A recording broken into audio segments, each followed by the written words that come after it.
কবিতার প্রেক্ষাপট কি রয়েছে সে সম্পর্কে একটু আমরা আলোকপাত করি, তারপর কবিতার বিশ্লেষণে যাব।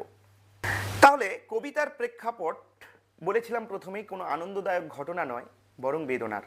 তারিখটা ছিল 26শে ফেব্রুয়ারি 2015 সাল। জায়গা কোথায় ছিল? যে জায়গায় ঘটনাটা ঘটেছে আমাদের প্রতিবেশী দেশ বাংলাদেশের রাজধানী ঢাকা শহরে।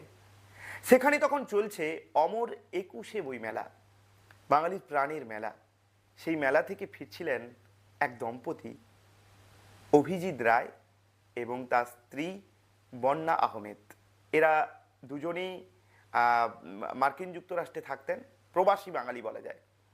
অভিজিৎ রায় ছিলেন একজন মুক্তমনা ব্লগার আর পেশায় প্রকৌশলী, মানে ইঞ্জিনিয়ার।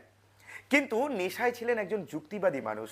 তিনি বিশ্বাস করতেন বিজ্ঞান আর যুক্তিতে।